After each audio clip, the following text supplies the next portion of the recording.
அனைவருக்கும் வணக்கம். சுப மாரிமுத்து திருப்பூர்லேருந்து இந்த பதிவு உங்களுக்காக. இன்றைக்கு உத்திரட்டாதி நட்சத்திரத்தை பற்றி இன்னைக்கு நான் உங்களுக்கு சொல்ல போகிறேன். அற்புதமான ஒரு சூட்சமத்தை இன்னைக்கு நான் உங்களுக்கு சொல்ல போகிறேன். இந்த உத்திரட்டாதி நட்சத்திரத்தில் ஒருவர் பிறந்தா அவங்க மீன ராசியில் பிறப்பாங்க. ஒரு ஜாதகத்தை நீங்கள் எடுத்து பார்த்தீங்கன்னா மீன ராசியில் பிறப்பாங்க. அவருடைய தாயுடைய கருவறையில் இருந்து தொப்புள் கொடி அறுக்கும் நேரம் அவங்க சனி திசையில் பிறப்பாங்க. அப்போ உத்திரட்டாதி நட்சத்திரத்தில் ஒருவர் பிரமாதமாக அவங்க பிறந்துட்டாங்கன்னா அவங்க வாழ்க்கையில் எப்படியெல்லாம் கஷ்டப்படுவாங்க. உத்திரட்டாதி நட்சத்திரக்காரர்களுக்கு பாருங்க, ஒரு தகவலை உத்திரட்டாதி நட்சத்திரக்காரர்கிட்ட சொன்னீங்கன்னா எல்லா இடத்துக்கும் அந்த தகவல் போயிடும். அப்படின்னா பாருங்களேன், அந்த மாதிரி நட்சத்திரம் தான் உத்திரட்டாதி.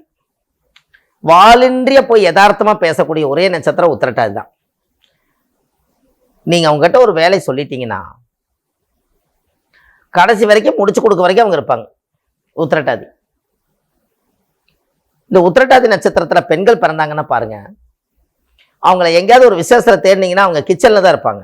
ஏன்னா உத்திரட்டாதி சமையல் அறை, வர்றவங்களுக்கெல்லாம் பரிமாறுறது, வயிறார சாப்பாடு கொடுக்கறது, அந்த பரிமாறின பொருளெல்லாம் எடுத்து கொண்டு போய் சுத்தப்படுத்துறது, அவங்களுக்கு அதில் அப்படி ஒரு சந்தோஷம். அதில் வெகுளித்தனமாகவே வாழ்ந்து அவங்களுக்கு என்ன தேவைன்னு அவங்களுக்கு தெரியாமே வாழ்ந்துருவாங்க. வயசு போயிடும். மற்றவங்களுக்கு எல்லாம் ஹெல்பிங் மைண்ட் பண்ணுவாங்க. நிறைய பேருக்கு உதவி செய்வாங்க. இங்கேருந்து 400 கிலோமீட்டர் ராமேஸ்வரம் அப்படின்னா ராமேஸ்வரத்துக்கு போய் நீங்கள் ஒரு முக்கியமான இந்த பொருளை கொண்டு போய் கொடுத்துருவாங்கன்னு சொன்னால் அவ்வளோ தூரமாக அவங்க நினைக்க மாட்டாங்க. கொண்டாங்கன்னு கொண்டு போய் கொடுத்துட்டு வந்துடுவாங்க. அப்போ எவ்வளோ தூரம் விசுவாசமாக இருக்காங்கன்னு பாரு. இந்த நட்சத்திரக்காரர்களுக்கு கொஞ்சம் விவரம் தெரிஞ்சு வாழ்றது ரொம்ப கஷ்டம். ஆனால் அவங்க அந்த அளவுக்கு அது இருக்கிறாங்க. ஆனால் கொஞ்சம் யதார்த்தமாக இருக்கிறது தனக்கு வச்சு தர்மம் பண்ணுங்கிற மாதிரி தனக்கு என்ன தேவையோ அதை தேடிட்டு செய்ய மாட்டாங்க. அவங்களுக்கு அது பிடிக்காது.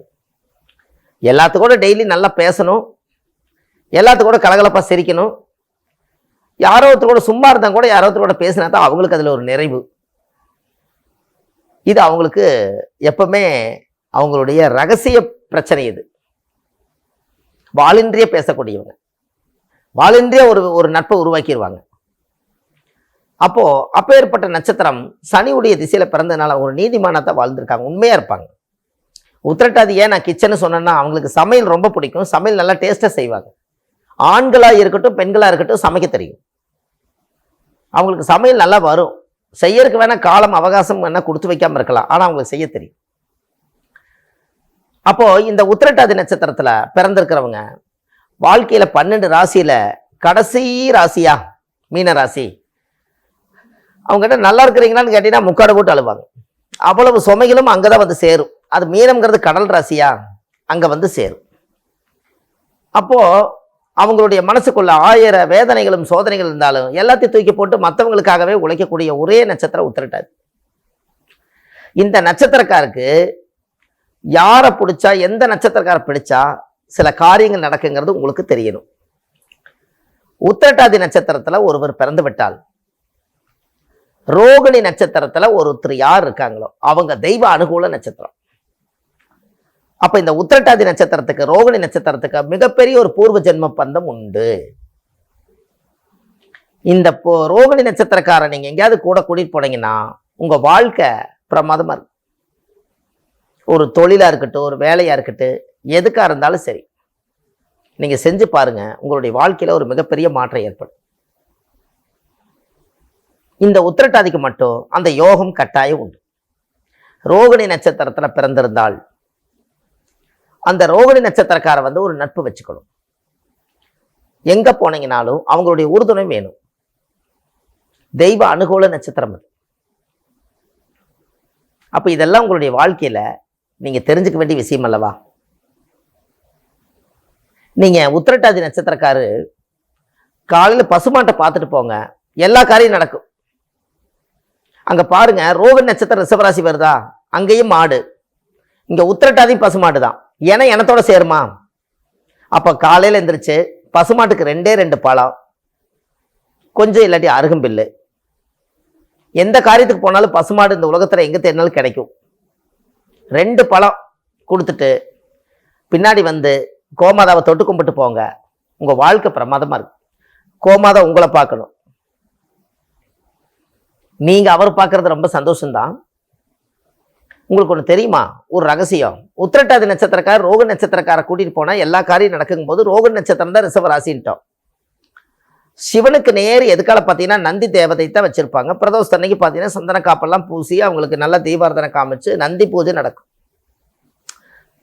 அப்போ நீங்கள் நந்தி போய் பார்க்க முடியல, நான் கோயிலுக்கு போக முடியல, என்னுடைய வீடு வாசலாம் சுத்தமாக இருக்குது இல்லை அப்படின்னாலும் கூட, உத்திரட்டாதி நட்சத்திரத்தில் பிறந்துக்கிறவங்க பசுமாடு கிட்ட போய் எல்லா பிரச்சனையும் சொல்லிட்டு வாங்க, உங்களுக்கு எல்லா பிரச்சனையும் சால்வ் ஆயிடும். அவர் யாரு? அதே சிவனோட அவதாரம் தான். அது தெய்வ சிலையா இருக்கு, இங்க உயிரோடவே இருக்கு. இங்க சொன்னாலும் ஒண்ணுதான், அங்க சொன்னாலும் ஒண்ணுதான். கொஞ்சம் யோசிச்சு பார்த்துருக்கீங்களா? பசுமாடா பார்த்துருப்பீங்க. நீங்க நந்தியோட காதுல போய் சொல்றீங்க இல்லையா, அது நேரா போய் அந்த மனு கொண்டு போய் சிவனுக்கு கொண்டு போய் கொடுத்துரும். அப்ப இங்க சொன்னா அங்க போகுதுங்கும் போது, சிலை வடிவத்தில் இருக்கக்கூடிய ஆலயத்துக்கு உங்களால போக முடியலன்னா பசுமாடை பார்த்து சொல்லிட்டு வாங்க, நான் உயிரோடு இருக்கிற பசுமாடு கிட்ட போய் சொல்லிட்டு வாங்க, ஆண்டவனே எனக்கு தீராத கடன் இருக்குது, எனக்கு தீர்த்து கொடு. 2 வாழைப்பழம் வச்சு கொடுத்துருவாங்க. ஒரு பசுமாட்டுக்கு தவிடும் புண்ணாக்கு வாங்கி கொடுத்துருவாங்க, அகத்திக்கீரை வாங்கி கொடுத்துருவாங்க. என்ன உங்களுக்கு கை கிடைக்குதோ மாட்டுக்கு தீவனம் வாங்கி கொடுங்க. உத்திரட்டாதி நட்சத்திரக்கார வாழ்க்கையில மென்மேல உயர்ந்துருவாங்க. அவங்க வீட்டில் நிறைய திருமண தடைகள், கஷ்டங்கள், பிரச்சனைகள்லாம் இருந்தா உத்திரட்டாதி நட்சத்திரக்காரர் பசுமாடை போய் ஒரு 7 நாள் தொடர்ந்து பார்த்துட்டே வந்தாங்கன்னா அந்த வீட்டில் எல்லா பிரச்சனையும் சால்வ் ஆயிடும். இதெல்லாம் உங்க வாழ்க்கையில நீங்க தெரிஞ்சுக்க வேண்டிய விஷயம்தான். அந்த உத்திரட்டாதிக்கு மட்டும் அவ்வளவு பெரிய பவர் உண்டு. அந்த ரோகிணி நட்சத்திரத்தை, ரோகிணின்னு என்ன, பேங்க்கு. ரோகிணின்னா பேங்க், பணம். அப்போ உத்திரட்டாதி நட்சத்திரக்காரு பேங்க் அடிக்கடி போயிட்டு வாங்க. செல்லில் நீங்கள் பணம் அனுப்புறதை விட பேங்க்கில் கொண்டு போய் கட்டி ஒரு 100 ரூபாயோ 200 ரூபாயும் கூட போட்டு வாங்க. பேங்க் அடிக்கடி போயிட்டு வாங்க, அங்கே தெய்வ அனுகூலம் உங்களுக்கு வருது அல்லவா. இது எல்லாமே உங்களுக்கு சம்மந்தப்பட்டுதான் இருக்கு. இதெல்லாம் நீங்கள் செய்யும் போது உங்கள் வாழ்க்கையில் இன்னும் நிறைய மாற்றங்கள் ஏற்படும். தெய்வ சக்தி பொல்லாத சக்தி, நம்பிட்டீங்கன்னா அவ்வளோதான். அதனால உத்திரட்டாதி நட்சத்திரக்கார் இதுவரையும் கஷ்டப்பட்டிருந்தாலும் கூட இனிமேல் ரோகிணி நட்சத்திரக்கார் தெய்வ அனுகூலமாக இருக்கிறனால அவங்க பக்கபலமாக இருந்தாலோ, உறுதுணையாக இருந்தாலோ, நட்பு வச்சுக்கிட்டாலோ, தொழிலில் உள்ள கொண்டு வந்துட்டாலோ, அன்னையிலேருந்து தெய்வம் உள்ள வந்தாச்சு, உங்களுக்கு ஒரு கவலையும் இல்லை. எல்லா பிரச்சனையும் அது பார்த்துக்கும். செக் பண்ணி பாருங்க வாழ்க்கையில். சோதிக்க வேண்டாம், நடக்கும், அவ்வளோதான். இதெல்லாம் ஒரு அருமையான கருத்துக்கள். இந்த கருத்துக்கள் எல்லாம் உங்களுக்கு ஒரு பெரிய சொத்துக்கள். இது உங்களுக்கு தெரிஞ்சதுனால தானே இனி அதை தேடுறீங்க. இது தெரியாமலே போயிட்டா எப்படி தேடுவீங்க? ஒவ்வொரு விஷயங்களையும் அந்த காலத்தில் முன்னோர்கள் இதை வகுத்து வச்சிருக்காங்க. அதனால உங்களுக்கு அது ஒரு சிறப்பம்சத்தை கொடுக்கும். இன்னமும் உங்களுடைய வாழ்க்கையில பெரிய பெரிய மாற்றங்கள் ஏற்படும். வள்ளுவர் வாக்குன்னு யூடியூப் சேனல்ல போய் பாருங்க.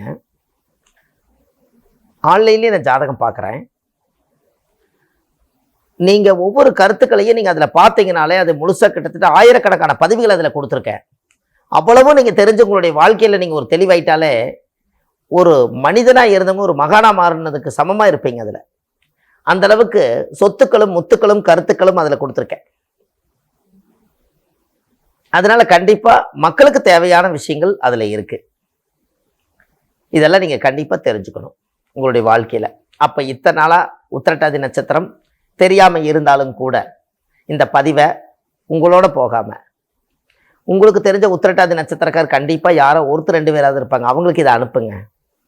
அவங்களும் இந்த பதிவை தெரிஞ்சுக்கிட்டாங்கன்னா ஆஹா பரவாயில்ல, இந்த விஷயம் இன்னைக்கு தான் கிடைச்சிருக்குது, நான் இனிமேல் ரோக நட்சத்திரக்காரன் நானும் போய் கையெடுத்து கும்பிட்டு வர்றேன், இனிமேல் நான் பேங்க்கு போயிட்டு வர்றேன், இனிமேல் நான் பசுமாட்டுக்கு அகத்திக்கீரை வாழைப்பழம் கொடுக்குறேன் அப்படின்னு உங்களால ஒரு புண்ணியம் கிடைக்கும் அல்லவா. அதை நீங்க கண்டிப்பா செய்யுங்க. உங்களுடைய வாழ்க்கை நீங்க அனுப்புனதுனால அந்த பசுமாட்டுக்கு 2 பழம் கிடைக்குமல்ல, டெய்லி 2 பழம் கிடைக்குமல்ல. நீங்க ஒரே ஒரு தடவை தான் அனுப்புறீங்க, வாழ்க்கையில ஒரு தடவை இப்படின்னு அனுப்புறீங்க ஒரு ஃபோன்ல இருந்து. ஆனா எங்கேயோ இருக்கக்கூடிய ஜீவன், கண்ணுக்கு தெரியாம இருக்கிற ஜீவனுக்கு 2 வாழைப்பழம் இல்லாட்டி கொஞ்சம் அகத்திக்கீரை, அது வயிறு நிறையும் அல்லவா. அந்த ஒண்ணுக்காகவாவது இந்த பதிவை நீங்க அனுப்புங்க. ஏன்னா இது மக்களுக்காக கொடுத்த கருத்து தானே, அதுல ஜீவராசிகளும் வாழ்ட்டுமே. இதெல்லாம் நீங்க தெரிஞ்சு வச்சு உங்களுடைய வாழ்க்கையில மிக பிரம்மாண்டமா வாழ போறீங்க. இந்த பதிவை நீங்க செஞ்சு பாருங்க. நான் இந்த பதிவை கேட்டு நீங்க இந்த பரிகாரத்தை பண்ணுங்க. அன்னையிலிருந்து உங்களுடைய வாழ்வாதாரம் பிரகாசமா இருக்கும். வாழ்க்கையில் நீங்கள் எல்லாம் வந்து நல்லா வாழணும். இந்த நட்சத்திரம் உத்திரட்டாதி நட்சத்திரக்காரில் நீங்கள் நல்லா வாழணும். அதனால அடுத்த பதிவில் உங்களை நான் சந்திக்கிறேன். வாழ்வது ஒரு முறை, வாழ்த்தட்டும் தலைமுறை. நன்றி, வணக்கம்.